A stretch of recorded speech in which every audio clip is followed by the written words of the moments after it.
ও নমঃ শিবায়। জয় শিব শম্ভু। বন্ধুরা, আজকের দিনে অনেকে হয়তো মহাশিবরাত্রি ব্রত পালন করেছেন। তাদের এই শিবরাত্রি ব্রত কথা এবং শিবের অষ্টতর শতনাম অবশ্যই শ্রবণ করতে হয়। আবার বলা হয় ব্রত তখনই সম্পূর্ণ হয় যখন আপনি ব্রতকথা পাঠ বা শ্রবণ করবেন। তাই শুরু করছি মহাশিবরাত্রির ব্রত কথা।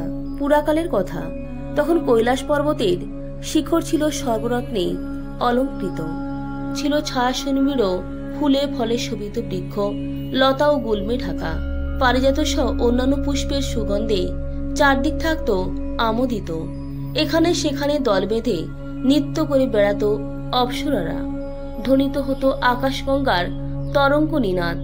ব্রহ্মর্ষিদের কণ্ঠ থেকে শোনা যেত বেদধ্বনি। এই কৈলাস শিখরে শিব পার্বতী বাস করতেন। গন্ধর্ব, সিন্ধ, চারণ প্রভৃতি তাদের সেবা করত। পরম সুখে ছিলেন শিব পার্বতী। একদা পার্বতী শিবকে প্রশ্ন করলেন, ভগবান, আপনি ধর্ম, অর্থ, কাম ও মোক্ষদাতা। আপনি কোন ব্রত বা তপস্যায় সন্তুষ্ট হন?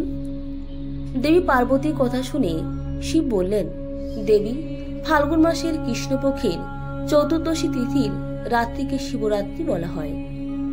এ রাত্রিতে উপবাস করলে আমি অত্যন্ত সন্তুষ্ট হই। স্নান, বস্ত্র, ধূপ, পুষ্প ও অর্চনায় আমি যতটুকু সন্তুষ্ট হই তার চেয়ে বেশি সন্তুষ্ট হই শিবরাত্রির উপবাসে। তিনি আরো বলেন, ব্রত পালনকারী ত্রয়োদশীতে স্নান করে সংযম পালন করবে। স্বপক্ষ নিরামিষ বা হবিষান্ন ভোজন করবে। ভূমি বা বালু বিছানো, যজ্ঞবেদী অথবা কুশ বিছিয়ে শয়ন করে আমার নাম স্মরণ করতে থাকবে। রাত্রি শেষ হলে শয্যা ত্যাগ করে প্রাতঃক্রিয়াদি করবে, অন্যান্য আবশ্যক কার্যাদি করবে। সন্ধ্যায় যথাবিধি পূজাদি করে বিল্বপত্র সংগ্রহ করবে। তারপর নিত্য ক্রিয়াদি করবে। অতঃপর সরোবরে প্রতীকে বা প্রতিমায় বিল্বপত্র দিয়ে আমার পূজা করবে।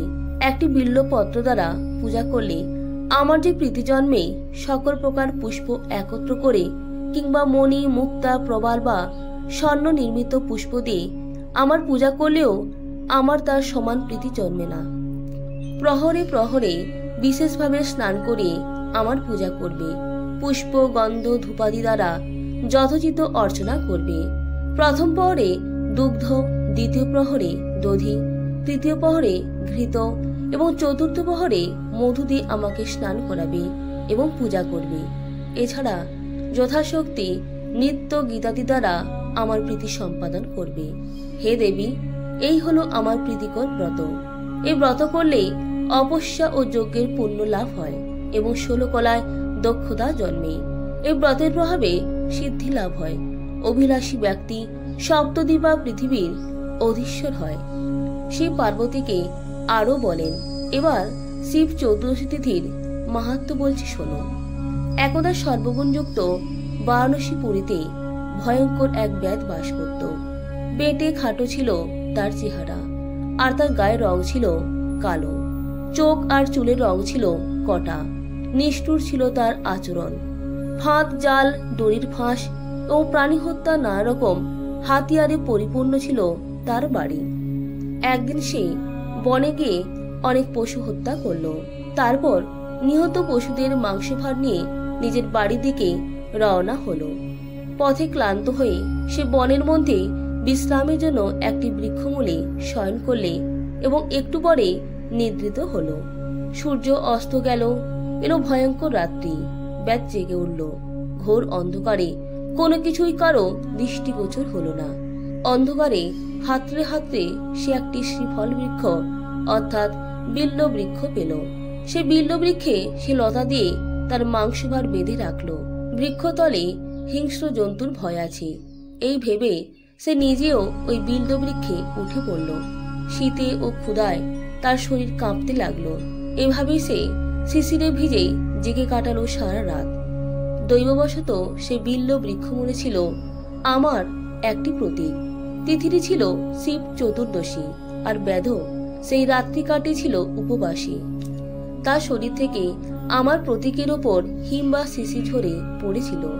তার শরীরের ঝাঁকুনিতে বিল্বপত্র পড়েছিল আমার প্রতীকের ওপর। এভাবে উপবাসে, বিল্বপত্র প্রদানে এবং শিশির স্নানে নিজের অজান্তে ব্যাধ শিবরাত্রি ব্রত করে ফেলল। দেবী তিথি মাহাত্মে কেবল বিল্বপত্রে আমার যে প্রীতি হয়েছিল, স্নান, পূজা বা নৈবেদ্য দিয়েও সে প্রীতি সম্পাদন সম্ভব নয়। তিথি মাহাত্মে ব্যাধ মহাপুণ্য লাভ করেছিল। পরদিন উজ্জ্বল প্রভাতে ব্যাধ নিজের বাড়িতে চলে গেল। কালক্রমে ব্যাধের আয়ু শেষ হলো। যমদূত তার আত্মাকে নিতে এসে তাকে যথারীতি যম পাশে বেঁধে ফেলতে উদ্যত হলো। অন্যদিকে আমার প্রেরিত দূত ব্যাধকে শিবলোকে নিয়ে এলো, আর আমার দূতের দ্বারা আহত হয়ে যমদূত যমরাজকে নিয়ে আমার পুরো দ্বারে উপস্থিত হলো। দ্বারে শিবের অনুচর নন্দীকে দেখে যম তাকে সব ঘটনা বললেন। এই ব্যাধ সারা জীবন ধরে কুকর্ম করেছে, জানালেন যম। তার কথা শুনে নন্দী বললেন, ধর্মরাজ, এতে কোনো সন্দেহ নেই যে ওই ব্যাধ দুরাত্মা। সে সারা জীবন অবশ্যই পাপ করেছে, কিন্তু শিবরাত্রি ব্রতের মাহাত্মে সে পাপ মুক্ত হয়েছে এবং সর্বেশ্বর শিবের কৃপা লাভ করে শিবলোকে এসেছে। নন্দীর কথা শুনে বিস্মিত হলেন ধর্মরাজ। তিনি শিবের মাহাত্ম্যের কথা ভাবতে ভাবতে যমপুরীতে চলে গেল। শিব পার্বতীকে আরো বললেন, এই হলো শিবরাত্রি ব্রতের মাহাত্ম্য। শিবের কথা শুনে শিবজয়া হিমালয় কন্যা পার্বতী বিস্মিত হলেন। তিনি শিবরাত্রি ব্রতের মাহাত্ম্য নিকট জনের কাছে বর্ণনা করলেন। তারা আবার তা ভক্তি ভরে জানালেন পৃথিবীর বিভিন্ন রাজাকে। এভাবে শিবরাত্রি ব্রত পৃথিবীতে প্রচলিত হলো। বন্ধুরা, এই ছিল মহাশিবরাত্রি ব্রত কথা। প্রত্যেকে ভালো থাকবেন, সুস্থ থাকবেন। আজকের দিনটি প্রত্যেকে ভালোভাবে পালন করবেন। নমস্কার, ধন্যবাদ। ঈশ্বর আপনার মঙ্গল করুক।